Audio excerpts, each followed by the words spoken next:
Assalamualaikum warahmatullahi wabarakatuh. Hamdan syukranillah amma ba'd. Sahabat manusia plural yang saya hormati dan saya banggakan. Salah satu jenis sutad yang kurang ajar di Republik ini, modelnya seperti Alfian Tanjung. Itu salah satunya. Karena masih banyak ya.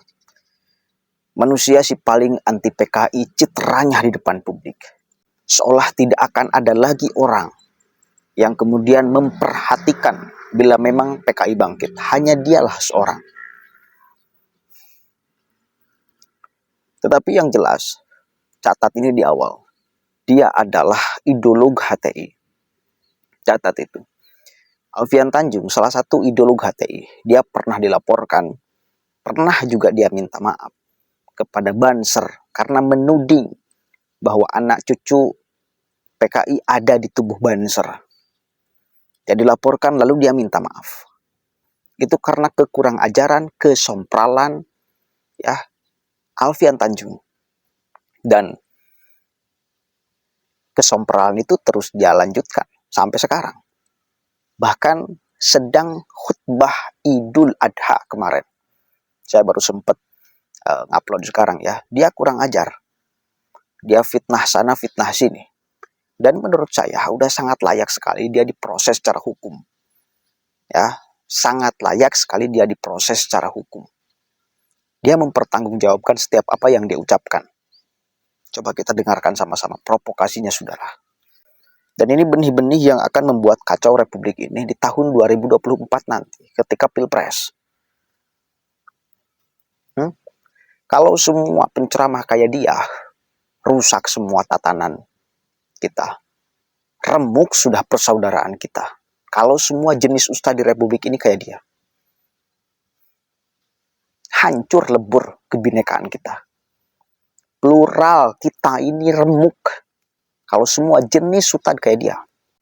Dan ada kata kunci yang menarik sekali untuk kita pegang sama-sama.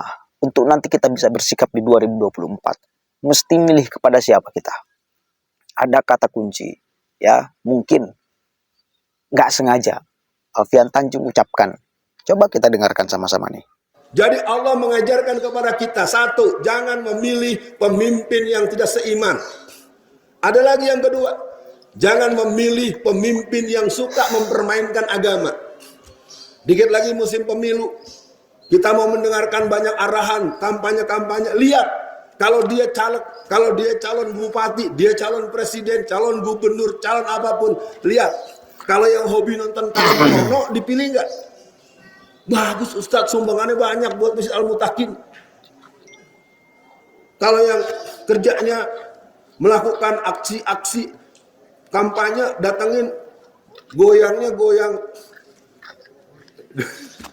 Nggak berani waktu ngomong, pokoknya goyang gitu Anda. Wah, lah kalau dia aja hari-hari begitu, gimana dia mau membimbing orang? Menolak pertolongan makhluk. Kuncinya adalah jangan hidup berhutang budi. Siapa orang berhutang budi, dia akan hilang nyali. Allahu Akbar, Allahu Akbar, Allahu Akbar. Mudah-mudahan saya tidak melampaui batas dari yang diamanati oleh panitia. Yang ketiga adalah kemandirian. Contohnya masjid. Saya punya pengalaman keliling Indonesia selama hampir 40 tahun. Setiap masjid yang dibangun dengan sumbangan dari pihak tertentu dengan jumlah yang sangat besar, patut diduga masjid tersebut tidak akan pernah berani memanggil ustadz, ulama dan mubalik yang akan mendakwahkan amar ma'ruf nahi munkar. Jadi buat Al-Mutakin pesan khusus buat sahabat saya Pak Sani dan kawan-kawan, kalau ada yang nyumbang nih 20 miliar. Tapi nanti jangan undang Bapak Bambang Suryan, jangan undang Alfian Tanjung. Ini sebut nih, jangan undang, pokoknya jangan undang semua. Yang undang yang lucu-lucu aja, segala. Nah itu penting. Seluruh masjid-masjid besar di seluruh Indonesia dibangun dengan mewah dan megah, itu biasanya nanti akan ada pos satpam. Apalagi sekarang ada polisi RW. Wah, polisi kasusnya aja kagak keurusan, pakai ngurusin RW. Pak RW berhenti dong. Allahu Akbar, Allahu Akbar, Allahu Akbar. Kita masuk bagian terakhir. Aspirasi umat Islam. Yang pertama adalah emansipasi bermasyarakat, emansipasi berpolitik. Kalau lagi khutbah jangan ngomong politik. Khutbah nggak boleh ngomong politik, tapi ente bagi-bagiin duit dengan gambar merah, dengan sapi yang mau disembelih, ente bagi-bagi nggak apa-apa. Enak kalau kata orang Jawa Tengah. Kita tidak boleh diam, karena curang dan uang telah jadi modal untuk orang bermain macam-macam. Saya adalah saksi pelaku. Saya ikut pemilu Pilpres atau Pileg tahun 2014. Ya, ini bukan kampanye, cerita pengalaman.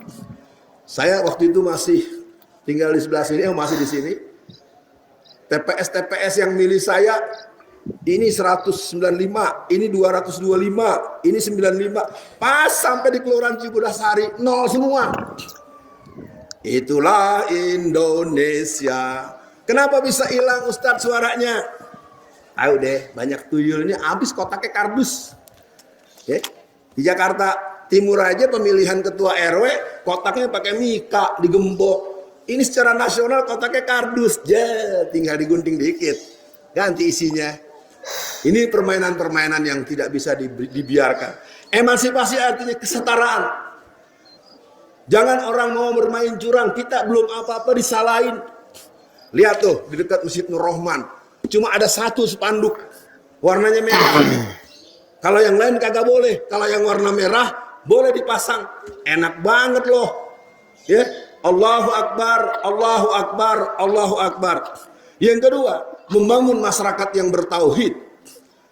Masyarakat yang bertauhid cirinya satu saja, yaitu takutnya hanya kepada Allah. Tidak takut kepada siapapun. Dan saya acung jempol buat ibu-ibu. Di seluruh perjalanan dakwah saya kemana-mana, seperti penghancuran Masjid Thayyibah pada tanggal 10 Mei tahun 2010. Hari ini saya umumkan bahwa kita menghadapi tahun 2024 harus memilih partai yang diisi oleh orang-orang yang akan membela agama kita. Jangan sekedar dikasih sembako, dikasih amplop, lo seneng sehari, sengsara 5 tahun. Ibu-ibu juga mulai begitu. Jangan pernah mau pilih orangnya, cari orangnya, pahami karakternya.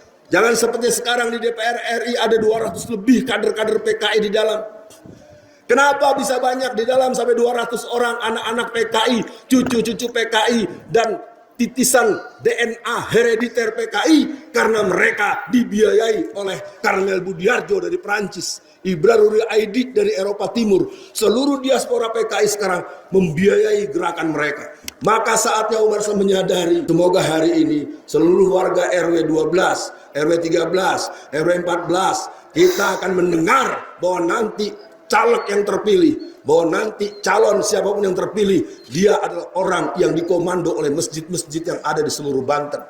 Sehingga masjid sebagai pusat peradaban, masjid sebagai pusat komando umat, jangan sembarangan milih, sehingga nanti kita nyesel milihnya sembarangan, susahnya semuanya. Oke, udah jelas apa yang disampaikan oleh Alfian Tanjung. Apa coba kata kuncinya? Jangan kita meminta pertolongan kepada makhluk.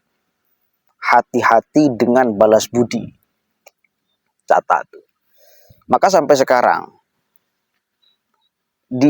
mereka itu, orang-orang, para ideolog HT itu, mencoba terus mendekati capres, ya, termasuk yang paling potensial, supaya mereka bisa memberikan dukungan dan capresnya ini memberikan timbal balik, ganjaran. Itu adalah Anies Rashid Baswedan. Mereka pasti akan melakukan kontrak politik. Sebetulnya rasional. Semua calon presiden, ya, semua calon presiden ingin dipilih. Itu rasional. Tetapi mestinya semua calon presiden itu harus punya prinsip bahwa bila akan ada terjadi kontrak politik dengan orang-orang yang akan merusak negara ini, yang akan menawarkan sistem ideologi yang akan mengacak-acak kebinekaan kita, maka nggak boleh kajun nggak dipilih, cekasarnya. Nggak apa-apa kalian nggak milih saya, yang penting tawaran ideologi kalian yang ingin mencoba dihadirkan, dipaksakan di republik ini nggak terjadi. Mestinya kayak gitu. Tapi pertanyaannya, bisa nggak semua calon-calon presiden punya prinsip kayak gitu? rata-rata terbuai dengan kemudian ambisi politiknya. Iyalah, nggak apa-apa, silakan. Apa-apa, kita tampung semua aspirasi kalian, yang penting kalian pilih saya. Rata-rata kayak gitu. Mestinya semua calon presiden itu punya prinsip, punya konsep, ya. Boleh kalian mendukung saya, yang penting jangan sampai menghadirkan politisasi suku, ras, agama, politik identitas. Tapi pertanyaannya, mampu nggak calon-calon presiden menghadirkan, membuat komitmen itu? Rata-rata, satu kali lagi, mereka nggak mampu. Kenapa? Karena ambisi politik, karena ingin jadi. Silakan kalian membuat narasi-narasi pemecah belahan, silahkan kalian membuat narasi-narasi strategi untuk pemenangan saya. Yang penting saya jadi, apapun bagaimanapun caranya, meskipun harus dengan dibenturkan antara suku, ras, agama, politik identitas. Rata-rata kayak gitu. Sudah terjadi ini di 2017 Pilkada DKI Jakarta. Bagaimana kemudian bakal calon gubernur DKI Jakarta, dia menghalalkan semua pendukungnya untuk bermain di wilayah yang sangat sensitif, politik identitas, yang kemudian kekacauannya dirasakan sampai sekarang. Itu loh, hati-hati. Saya sih berharap semua calon presiden nanti di 2024 ya punya prinsip itu, biar pemilu ini menghadirkan benar-benar kasih sayang ke depannya. Bolehlah kemudian gontok-gontokan di awal, tapi selesai ketika sudah jadi. Ini kan nggak selesai, setelah jadi pun masih ribut. Kenapa? Karena isu yang dibuatnya ini keterlaluan. Isu yang dibuatnya ini melampaui batas manusiawi. Ya, seolah-olah pemimpin hari ini adalah anti-Islam, PKI semua. Kan itu. Primingan kepada Jokowi dulu itu anak PKI. Terbukti gak? Enggak. Primingan kepada Jokowi itu bukan Islam. Meskipun kemudian isu itu mestinya nggak boleh laku di Republik ini. Tapi ya apa daya, faktanya di Republik ini isu kayak gitu laku. Percaya, orang itu pencara sentimen itu luar biasa di Republik ini. Karena mayoritas umat Islam, sehingga ya harus memilih gubernur yang seiman kan gitu ya. Akhirnya calon presiden yang nggak dipilih oleh mereka framing sebagai bukan Islam, padahal sama-sama orang Islam. Kan itu kurang ajar, kan itu biadab. Itu Alfian Tanjung. Mereka sudah kelihatan akan melakukan strategi yang sama seperti Pilkada DKI dulu. Berkampanye di masjid-masjid. Bayangkan kalian, apakah semua yang ada di masjid itu mendukung salah seorang? Yakin? Pasti. Kan enggak. Jangan sampai kemudian terjadi keributan bahkan di dalam masjid. Orang sedang mendengarkan khutbah, lalu kemudian tendensius kepada hanya satu calon, sementara jamaahnya ada yang tidak milih ke orang itu. Ini jangan sampai ketika khutbah Jumat ada interupsi. Mohon maaf, saya nggak setuju. Jangan sampai. Itu loh berbahayanya di sana. Dan lagian, apalagi ini sedang khutbah Idul Adha, dia ngomong politik. Allahumma sholli ala sayyidina Muhammad. Ini nggak betul. Ribut akan terjadi bila semua para penceramah seperti Alfian Tanjung. Dan satu lagi yang menurut saya berpotensi untuk diproses secara hukum, omongan dia tentang PKI. Masa ngomong seperti itu nggak pelanggaran? Coba yang ngerti hukum, itu namanya udah nuduh atau belum itu? Kalau saya melihat secara sepintas, itu udah nuduh luar biasa. Apakah benar atau tidak kan gitu ya? Dia mampu mempertanggungjawabkan atau tidak ucapannya. Anggota DPR RI sekian ratus itu adalah PKI. Kenapa kita akan pertama tidak percaya? Karena PKI ini adalah isu mainan Alfian Tanjung sedari dulu, bahkan nggak tanggung-tanggung. Banser juga dia dituduh PKI kok.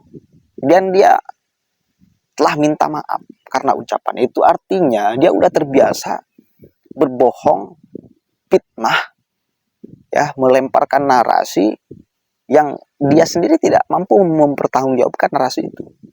Makanya dari awal ketika dia ngomong itu ya kita katakan fitnah.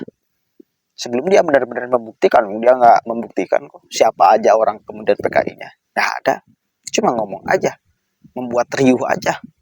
Ini sedang khutbah Idul Adha. Apa tidak kurang ajar? Silahkan simpulkan oleh kalian. Assalamualaikum warahmatullahi wabarakatuh.